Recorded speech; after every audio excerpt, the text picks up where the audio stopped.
Hello hi friends, welcome back to our channel Ishu Swathi logs in Kannada. ಎಲ್ಲರೂ ಹೇಗಿದ್ದೀರಾ? I hope ಎಲ್ಲರೂ ಚೆನ್ನಾಗಿದ್ದೀರಾ ಅಂತ ಹೇಳಿ ನಾನು ಅಷ್ಟೇ ತುಂಬ ಚೆನ್ನಾಗಿದ್ದೀನಿ. ಹಾಗೆ ಇವತ್ತೊಂದು ಡೈಲಿ ವ್ಲಾಗ್ನ ನಿಮ್ಮ ಜೊತೆ ಶೇರ್ ಮಾಡ್ಕೊಳ್ಳೋಣ ಅಂತ ನಾನಿವತ್ತು ವ್ಲಾಗ್ನ ಅರೌಂಡ್ 7:30 ಸ್ಟಾರ್ಟ್ ಮಾಡ್ತಾ ಇದ್ದೀನಿ. ಆಲ್ರೆಡಿ ಅಡುಗೆ ಮಾಡೋದಕ್ಕೆ, ನೈಟ್ ಅಡುಗೆ ಮಾಡೋದಕ್ಕೆ ಸ್ವಲ್ಪ ಬೇಗನೆ ಸ್ಟಾರ್ಟ್ ಮಾಡ್ಕೊಳ್ತೀನಿ. ಏನಂದರೆ ನನ್ನ ಮಗಳಿಗೆ ಇತ್ತೀಚೆಗೆ ಪ್ರಾಕ್ಟೀಸ್ ಮಾಡೋದಕ್ಕೆ ಅಂತ ಹೇಳಿಬಿಟ್ಟು ಒಂದಿಷ್ಟು ವರ್ಕ್ನ ಕೊಡ್ತಾ ಇದ್ದಾರೆ. ಹಾಗಾಗಿ ಅವಳಿಗೆ ಹೇಳ್ಕೊಡೋದಕ್ಕೆ ಅಂತ ಹೇಳಿ ಅಡುಗೆ ಎಲ್ಲ ಬೇಗ ಮುಗಿಸಿ ಕೂತ್ಕೊಂಡ್ರೆ ಅವಳು ಕಾನ್ಸಂಟ್ರೇಟ್ ಒಂದೇ ರೀತಿ ಮಾಡ್ತಾಳೆ. ಆ ಕಡೆ ಈ ಕಡೆ ಗಮನ ಹರಿಸೋದಿಲ್ಲ.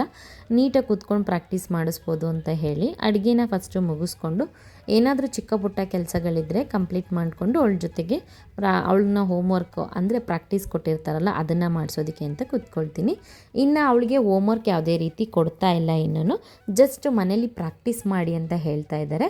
ಹಾಗಾಗಿ ನಾನು ಈ ರೀತಿ ಒಂದು ಬುಕ್ಕ ಇಟ್ಬಿಟ್ಟು ಅದಕ್ಕೆ ನಾನೇ ಏನೇನೋ ಪ್ರಾಕ್ಟೀಸ್ ಮಾಡೋದಕ್ಕೆ ಕೊಟ್ಟಿರ್ತಾರೋ ದಿನ ಅದನ್ನು ಮನೆಗೆ ಬಂದಮೇಲೆ ಪ್ರಾಕ್ಟೀಸ್ ಮಾಡಿಸ್ತೀನಿ. ಈ ರೀತಿ ಅವಳು ನಾನು ಒಂದು ಬರ್ಕೊಟ್ರೆ ಅದನ್ನು ನೋಡ್ಕೊಂಡು ಬರೀತಾಳೆ. ಇನ್ನು ದೊಡ್ಡ ದೊಡ್ಡ ಲೆಟರ್ಸ್ ಎಲ್ಲ ಬರೆಯೋದು ಸ್ವಲ್ಪ ಕಷ್ಟನೇ, ಚಿಕ್ಕದಾಗಿ ಬರೀತಾಳೆ. ಇನ್ನಿವತ್ತು ಕೊಟ್ಟಿದ್ರು, ಸ್ವಲ್ಪ ಕಷ್ಟ ಆಯಿತು ಅವಳಿಗೆ ಬರೆಯೋದಕ್ಕೆ. ಇನ್ನು ಅವಳಿಗೆ ನಾನು ತಿದ್ಸೋಣ ಅಂತ ಹೇಳಿಬಿಟ್ಟು ಇನ್ನಿಲ್ಲಿ ನಾನೊಂದೊಂದು ಪೆನ್ಸಿಲ್ ಕಂಟ್ರೋಲ್ ಬುಕ್ನ ತರಿಸಿದ್ದೆ ಮೀಶೋಯಿಂದ, ಅವಳಿಗೆ ಹೆಲ್ಪ್ ಆಗಲಿ ಅಂತ ಹೇಳಿ. ಇನ್ನು 4 ಇಯರ್ಸ್ ಓಲ್ಡ್ ಅಲ್ವಾ, ಅಷ್ಟು ಚೆನ್ನಾಗಿ ಪೆನ್ಸಿಲ್ ಇಟ್ಕೊಂಡು ಬರೆಯೋದು ಸ್ವಲ್ಪ ಡಿಫಿಕಲ್ಟ್ ಅನಿಸುತ್ತೆ, ಕೈ ಕೂಡ ನೋವು ಬರುತ್ತೆ. ಹಾಗಾಗಿ ಈ ರೀತಿ ಡಾಟ್ ಇರುತ್ತೆ ಈ ಬುಕ್ಕಲ್ಲಿ, ಪೆನ್ಸಿಲ್ ಕಂಟ್ರೋಲ್ ಬುಕ್ ಅಂತ ಹೇಳ್ಬಿಟ್ಟಿದ್ದು. ಇದು ಸ್ವಲ್ಪ ಪ್ರಾಕ್ಟೀಸ್ ಆದರೆ ಅವಳಿಗೆ ಹೆಲ್ಪ್ ಆಗುತ್ತೆ, ಅವಳೇ ಫ್ರೀಯಾಗಿ ಬರೆಯೋದಕ್ಕೆ ಅಂತ ಹೇಳಿ ಈ ಬುಕ್ನ ತರಿಸಿದ್ದೆ. ದಿನಕ್ಕೆ 1 ಶೀಟ್ನ ಮಾತ್ರನೇ ಬರೆಸ್ತೀನಿ. ಅವಳು ಸ್ವಲ್ಪ ಇವಾಗ ಪ್ರಾಕ್ಟೀಸ್ ಮಾಡ್ತಾ ಇದ್ದಾಳೆ. ಏನೇ ಹೇಳ್ಕೊಟ್ರು ಹೇಳ್ತಾಳೆ, ಬರೆಯೋದನ್ನು ಇತ್ತೀಚೆಗಷ್ಟೇ ಪ್ರಾಕ್ಟೀಸ್ ಮಾಡ್ತಾ ಇದ್ದಾಳೆ. ಇನ್ನು ಬರೆಯೋದು ಸ್ವಲ್ಪ ಕಷ್ಟ ಆಗುತ್ತೆ ಅಂತ ಹೇಳಿದ್ನಲ್ಲ, ಹಾಗಾಗಿ ದೊಡ್ಡದಾಗಿ ಬರೆದು ಕೊಟ್ಬಿಟ್ಟು ನಾನೇ ಅವಳಿಗೆ ತಿದ್ದುಬಿಟ್ಟು ಕಲಿತ್ಕೊ ಅಂತ ಹೇಳಿಬಿಟ್ಟು ಈ ರೀತಿ ಪ್ರಾಕ್ಟೀಸ್ ಮಾಡ್ತಾಯಿದ್ದೀನಿ. ಇನ್ನು ನನ್ನ ಹಸ್ಬೆಂಡು ಹೊರಗಡೆ ಹೋಗಿದ್ದರು. ಇನ್ನು ಅವಳಿಗೆ ನಾನು ಸ್ನ್ಯಾಕ್ಸಿಗೆ ಸ್ವೀಟ್ ಕಾರ್ನ್ ಅವಳಿಗೆ ಸ್ವಲ್ಪ ತುಂಬ ಇಷ್ಟ ಆಗುತ್ತೆ. ಅಟ್ಲೀಸ್ಟ್ ನಾನು ವೀಕ್ಲಿ 1 ಸರಿ 2 ಸಾರಿನಾದರೂ ಹಾಕಿ ಕಳಿಸ್ತಾ ಇರ್ತೀನಿ. ಅವ್ರ ಹೊರಗಡೆ ಹೋದರೆ ಹೇಳ್ತಿರ್ತೀನಿ ತೊಗೊಬರೋದಕ್ಕೆ. ಇನ್ನು ಯಾವಾಗಾದರೂ 1 ಸರಿ ಅವಳಿಗೆ ಏನಾದರೂ ತಿನ್ನೋದಕ್ಕೆ ತಂದು ಕೊಡ್ತಾರೆ, ಒಂಥರ ಫುಲ್ ಖುಷಿಯಾಗಿ ಹೋಗ್ಬಿಡ್ತಾಳೆ ಅವಳು. ಇನ್ನು ಸ್ಕೂಲಲ್ಲಿ ಏನೆಲ್ಲ ಹೇಳ್ಕೊಟ್ರು ಅಂತ ಹೇಳ್ತಾ ಇದ್ಲು.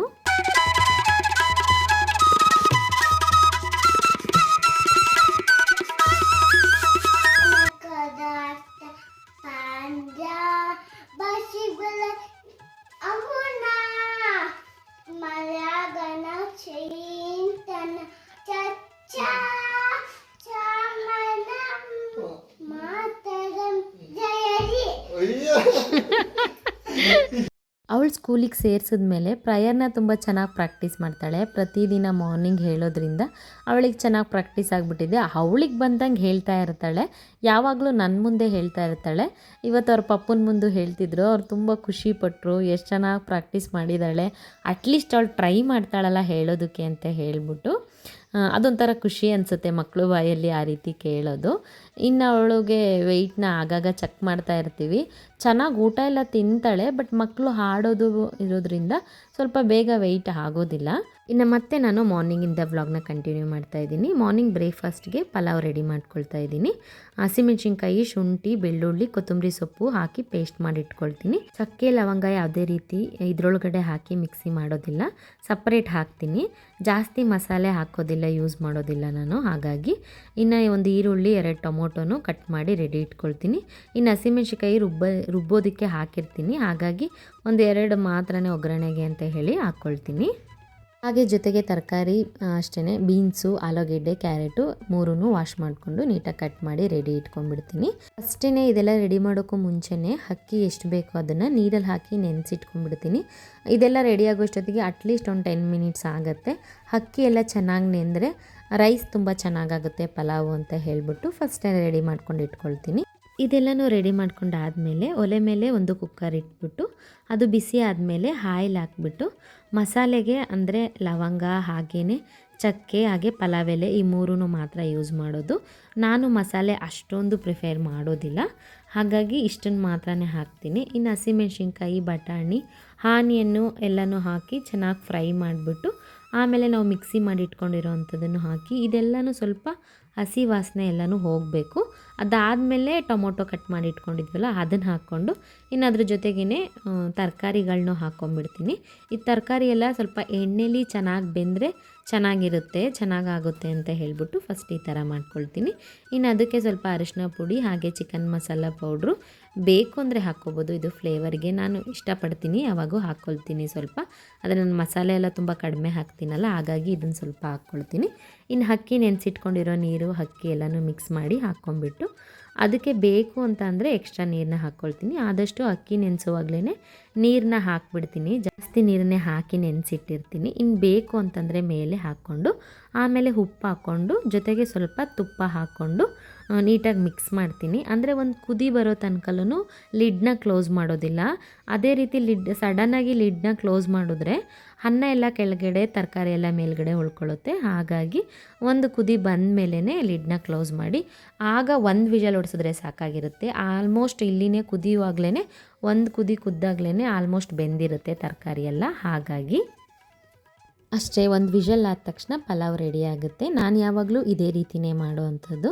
ಈ ರೆಸಿಪಿ ಯಾರಿಗಾದರೂ ಇಷ್ಟ ಆಗಿದ್ದರೆ ಒಂದು ಸರಿ ಟ್ರೈ ಮಾಡಿ, ಹಾಗೆ ಹೇಗೆ ಬಂತು ಅಂತ ಹೇಳಿ ಕಮೆಂಟ್ ಮಾಡೋದನ್ನು ಮಾತ್ರ ಮರಿಬೇಡಿ. ಯಾರೆಲ್ಲ ನನ್ನ ವ್ಲಾಗ್ನ ನೋಡ್ತಾ ಇದ್ದೀರೋ ನಿಮ್ಮ ಫ್ರೆಂಡ್ಸ್ ಆ್ಯಂಡ್ ಫ್ಯಾಮಿಲಿಗೂ ಶೇರ್ ಮಾಡೋದನ್ನು ಮರಿಬೇಡಿ. ಹಾಗೆ ಸಬ್ಸ್ಕ್ರೈಬ್ ಮಾಡಿಕೊಂಡು ನನ್ನ ವೀಡಿಯೋಸ್ಗಳನ್ನ ನೋಡಿ ಹೀಗೆ ನನಗೆ ಸಪೋರ್ಟ್ ಮಾಡ್ತಾಯಿರಿ. ಇನ್ನು ನಮ್ಮ ಮನೆಯವರು ಟೈಮ್ ಆಗೋಗಿತ್ತು, ಹಾಗಾಗಿ ಅವರು ಕೂಡ ರೆಡಿ ಆದರು. ಇನ್ನು ನಾನು ಬಾಕ್ಸ್ಗೆಲ್ಲ ವಿಷಲೆಲ್ಲ ಸ್ವಲ್ಪ ಆರೋ ತನಕ ವೆಯ್ಟ್ ಮಾಡಿಬಿಟ್ಟು ಬಾಕ್ಸ್ಗಳಿಗೆಲ್ಲ ಹಾಕಿಟ್ಟೆ. ನಮ್ಮ ಮನೆಯವರು ಒಂದು 2-3 ಬಾಕ್ಸ್ ಎಕ್ಸ್ಟ್ರಾ ಹಾಕು ಅಂತ ಹೇಳಿದರು. ಹಾಗಾಗಿ ಇವತ್ತು ಸ್ವಲ್ಪ ಜಾಸ್ತಿನೇ ಪಲಾವ್ ಮಾಡಿದ್ದೆ. ಅವ್ರ ಫ್ರೆಂಡ್ಸಿಗೆ ಬೇಕಿತ್ತಂತೆ. ನನ್ನ ಪಲಾವನ್ನ ಯಾವಾಗಲೂ ಹೇಳ್ತಿರ್ತಾರೆ ಪಲಾವ್ ಮಾಡಿದಾಗ ಸ್ವಲ್ಪ ಜಾಸ್ತಿ ಮಾಡು ಅಂತ ಹೇಳಿ. ಹಾಗಾಗಿ ನಾನು ಈ ರೀತಿಯ ಅಡುಗೆಗಳನ್ನ ಮಾಡಿದಾಗ ಸ್ವಲ್ಪ ಜಾಸ್ತಿನೇ ಮಾಡ್ತೀನಿ. ಇನ್ನು ಅವ್ರಿಗೆಲ್ಲ ಬಾಕ್ಸ್ನ ರೆಡಿ ಮಾಡಿಬಿಟ್ಟು ಬ್ಯಾಗ್ಗೆಲ್ಲ ಹಾಕ್ಕೊಟ್ಬಿಟ್ಟೆ. ಇನ್ನು ನನ್ನ ಮಗಳಿಗೆ ಮತ್ತೆ ನೆಕ್ಸ್ಟು ಸ್ಟಾರ್ಟ್ ಮಾಡ್ಕೋಬೇಕು. ಹಾಗಾಗಿ ಇವ್ರಿಗೆ ಸ್ವಲ್ಪ ಬೇಗನೆ ಎದ್ದು ಎಲ್ಲ ಬೇಗನೆ ರೆಡಿ ಮಾಡಿಬಿಡ್ತೀನಿ. ಅವಳನ್ನ ಎದ್ದಾಳಿಸಿ ಅವಳಿಗೆ ರೆಡಿ ಮಾಡಿ ತುಂಬ ಟೈಮ್ ತೊಗೊಳುತ್ತೆ. ಹಾಗಾಗಿ ಇವ್ರನ್ನ ಫಸ್ಟು ರೆಡಿ ಮಾಡಿಬಿಟ್ರೆ ಅವಳನ್ನ ಲಂಚ್ ಬಾಗೆಲ್ಲ ರೆಡಿ ಮಾಡಿಬಿಟ್ಟೇ ಅವಳನ್ನ ಎದ್ದಾಳಿಸ್ಕೊಂಡು ರೆಡಿ ಮಾಡಬೇಕು. ಅವರಿಗೆ ಯಾವುದೇ ರೀತಿ ಈ ಥರ ರೈಸ್ ಐಟಮ್ಗಳನ್ನ ಕೊಟ್ಟು ಕಳಿಸೋದಿಲ್ಲ. ಜಸ್ಟ್ ಒಂದು 3 to 3.5 hours ಇರೋದ್ರಿಂದ ಜಸ್ಟ್ ಸ್ನ್ಯಾಕ್ಸ್ ಮಾತ್ರ ಕೊಟ್ಟು ಕಳಿಸ್ಬೇಕು. ಮಕ್ಕಳಿಗೂ ಅಷ್ಟೆಲ್ಲ ಜಾಸ್ತಿ ಕೊಟ್ಟು ಕಳಿಸಿದ್ರೆ ತಿನ್ನೋದು ಕಷ್ಟ ಅಂತ ಹೇಳಿಬಿಟ್ಟು ಇವತ್ತು ಬೇಬಿ ಕಾರ್ನಲ್ಲಿ ಅವಳಿಗೆ ಕಾರ್ನ್ ಫ್ರೈ ಮಾಡ್ಕೊಳ್ಳೋಣ ಅಂತ ಹೇಳಿಬಿಟ್ಟು ರೆಡಿ ಮಾಡ್ಕೊಳ್ತಾ ಇದ್ದೀನಿ. ಅವಳು ಸ್ವಲ್ಪ ಇಷ್ಟಪಡೋದು ಕಷ್ಟನೇ, ನೋಡೋಣ ಒಂದು ಸರಿ ಟ್ರೈ ಮಾಡೋಣ ಅಂತ ಅಂದ್ಕೊಂಡಿದ್ದೀನಿ. ಅವಳು ಸ್ವೀಟ್ ಕಾರ್ನ್ ಅಂದರೆ ಇಷ್ಟಪಡ್ತಾಳೆ. ಈ ರೀತಿದೆಂದು ನಾನು ಟ್ರೈ ಮಾಡಿರಲಿಲ್ಲ, ಅವಳಿಗೆ ಕೊಟ್ಟಿರಲಿಲ್ಲ. ಅವಳಿಗೆ ಸ್ವಲ್ಪ ಕೊಟ್ಟು ಕಳಿಸೋದ್ರಿಂದ ಒಂದು 3-4 ಮಾತ್ರ ತೊಗೊಂಡಿದ್ದೀನಿ. ನೀಟಾಗಿ ಅದನ್ನು ವಾಶ್ ಮಾಡಿಕೊಂಡು ಚಿಕ್ಕದಾಗಿ ಕಟ್ ಮಾಡ್ಕೊಳ್ತಾ ಇದ್ದೀನಿ. ಅವಳು ಯಾವ ಸೈಜು ತಿಂತಾಳೋ ಆ ಸೈಜಿಗೆ ಚಿಕ್ಕದಾಗಿ ಕಟ್ ಮಾಡ್ಕೊಳ್ತಿದ್ದೀನಿ. ಇದನ್ನು ವಾಶ್ ಮಾಡಾದಮೇಲೆ ಮತ್ತೆ ನೀರಲ್ಲಿ ಹಾಕಿ ಉಪ್ಪು ಹಾಕಿ ಬಿಸಿ ಮಾಡಬೇಕು.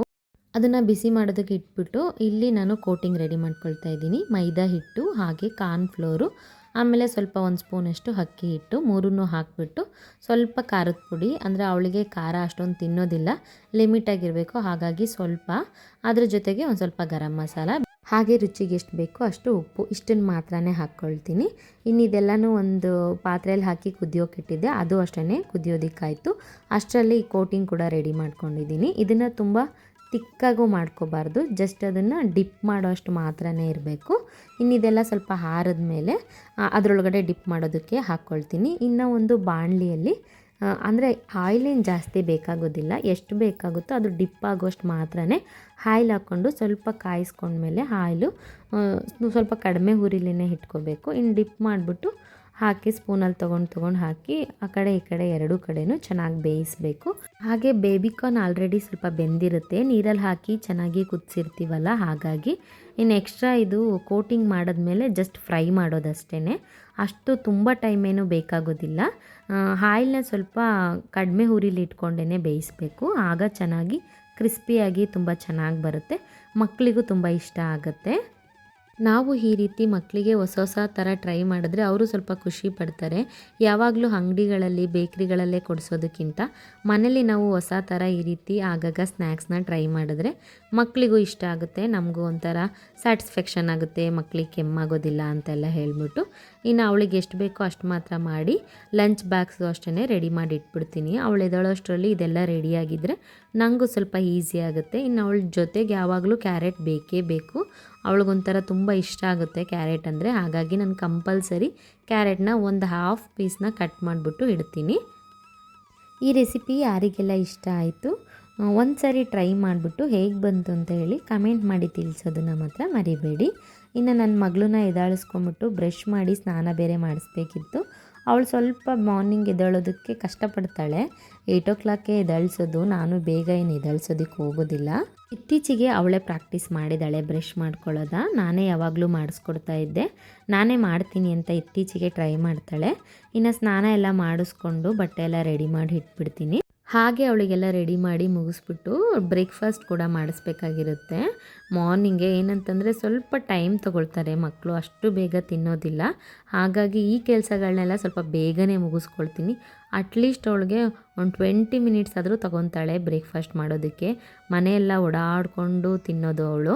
ಇನ್ನು ಮೇಕಪ್ ಎಲ್ಲ ನೀಟಾಗಿ ಮಾಡಿಸ್ಕೊತಾಳೆ, ರೆಡಿ ಎಲ್ಲ ತಲೆ ಬಾಚಿಸ್ಕೊಳ್ಳೋದಾಗಲಿ ಬೊಟ್ಟಿಡಿಸ್ಕೊಳ್ಳೋದಾಗಲಿ ಯಾವುದೇ ರೀತಿ ಹಠ ಮಾಡೋದಿಲ್ಲ. ಸ್ಕೂಲ್ಗೆ ಹೋಗೋದಕ್ಕೂ ಅಷ್ಟೇ ಯಾವತ್ತೂ ಹೋಗೋದಿಲ್ಲ ಅಂತ ಹೇಳಿಲ್ಲ, ತುಂಬ ಖುಷಿಯಾಗಿ ಹೊರಡ್ತಾಳೆ. ಇತ್ತೀಚೆಗೆ ಅವಳೇ ಸಾಕ್ಸ್ ಹಾಕೊಳ್ಳೋದು, ಶೂ ಹಾಕ್ಕೊಳ್ಳೋದು ಎಲ್ಲ ಕಲ್ತ್ಕೊಂಡಿದ್ದಾಳೆ ಸ್ಕೂಲ್ಗೆ ಹೋಗೋದು ಸ್ಟಾರ್ಟ್ ಆದಮೇಲೆ. ಇನ್ನು ನಾನು ಅವಳಿಗೆ ಹೊಸ್ದಾಗಿ ಒಂದು ಛತ್ರಿ ತೊಗೊಂಡಿದ್ದೆ. ಲಾಸ್ಟ್ ವ್ಲಾಗಲ್ಲಿ ಹೇಳಿದ್ದೆ ಅವಳಿಗೆ ಸ್ವೆಟರು ಹಾಗೆ ಛತ್ರಿ ತೊಗೊಂಬರೋದಕ್ಕೆ ಹೊರಗಡೆ ಹೋಗ್ತಾ ಇದ್ದೀವಿ ಅಂತ ಹೇಳಿಬಿಟ್ಟು. ಅವಳಿಗೆ ತುಂಬ ಕಂಫರ್ಟಬಲ್ ಆಗಿಬಿಟ್ಟಿದೆ, ತುಂಬ ಇಷ್ಟ ಆಗಿದೆ ಛತ್ರಿ. ಮಳೆ ಬರಲಿ ಬರದೇ ಇರಲಿ ಕಂಪಲ್ಸರಿ ಛತ್ರಿನ ಸ್ಕೂಲ್ಗೆ ತೊಗೊಂಡೋಗ್ತಾ ಇದ್ದಾಳೆ. ಅದೊಂಥರ ಅವಳಿಗೆ ತುಂಬ ಖುಷಿಯಾಗಿ ಹೋಗ್ಬಿಟ್ಟಿದೆ.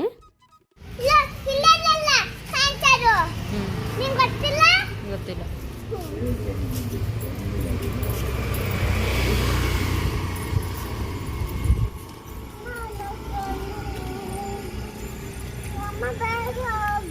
ಇದಾಗಿತ್ತು ನನ್ನ ಮಗಳ ಮಾರ್ನಿಂಗ್ ರೂಟೀನ್, ಸ್ಕೂಲ್ ರೂಟೀನ್.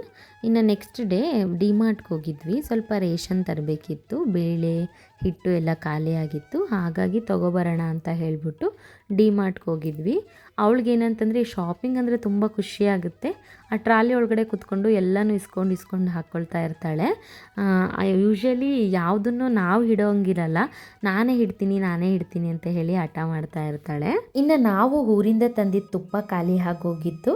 ಇನ್ನು ಅವಳಿಗೆ ಲಂಚ್ ಬಾಕ್ಸಿಗೆ ನಾನು ದೋಸೆ, ಚಪಾತಿ ಈ ರೀತಿ ಐಟಮ್ಸ್ಗಳನ್ನ ಜಾಸ್ತಿ ಕಳಿಸ್ತಾ ಇರ್ತೀನಿ. ಅದಕ್ಕೆಲ್ಲ ತುಪ್ಪ ಹಾಗೆ ಸಕ್ಕರೆ ಹಚ್ಕೊಟ್ರೆ ತುಂಬ ಇಷ್ಟಪಟ್ಟು ತಿಂತಾಳೆ. ಚಟ್ನಿ ಪಲ್ಯ ಯಾವುದೇ ರೀತಿ ಹಾಕಿ ಕಳಿಸೋದಕ್ಕೆ ಆಗೋದಿಲ್ಲ, ಹಾಗಾಗಿ ಈ ರೀತಿ ಮಾಡೋದು. ಹಾಗಾಗಿ ಇಲ್ಲೇ ಒಂದು ಎಮರ್ಜೆನ್ಸಿಗೆ ಅಂತ ಹೇಳಿಬಿಟ್ಟು ಒಂದು ಚಿಕ್ಕ ಬಾಟಲ್ನ ತೊಗೊಂಡ್ವಿ. ಇನ್ನು ಆಯಿಲು, ಬೇಳೆ ಈ ರೀತಿ ಐಟಮ್ಸ್ಗಳನ್ನ ಮಾತ್ರನೇ ಇಲ್ಲಿ ಪರ್ಚೇಸ್ ಮಾಡೋದು. ನನ್ನ ಮಗಳು ಟ್ರಾಲಿ ಒಳಗಡೆ ನಿಂತ್ಕೊಂಡ್ಬಿಟ್ಟಿರ್ತಾಳೆ, ಎಲ್ಲನೂ ಅವಳ ಕೈಗೆ ಸಿಗ್ತಾ ಇರ್ತವೆ. ಅವಳು ಏನೇನು ನೋಡ್ತಾಳೋ ಅದನ್ನೆಲ್ಲನೂ ತೊಗೊಂಡು ಟ್ರಾಲಿ ಒಳಗಡೆ ಹಾಕ್ಕೋತಾ ಇರ್ತಾಳೆ.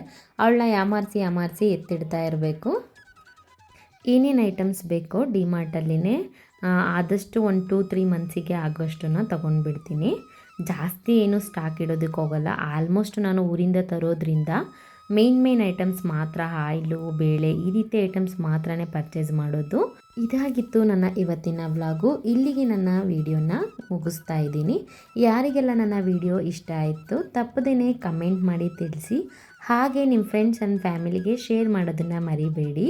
Thank you for watching. ಮತ್ತೆ ಹೊಸ ವಿಡಿಯೋ ಜೊತೆ ಮತ್ತೆ ನಿಮ್ಮ ಜೊತೆ ಬರ್ತೀನಿ ಅಂತ. ಅಲ್ಲಿವರೆಗೂ ಟೇಕ್ ಕೇರ್, ಬಾಯ್.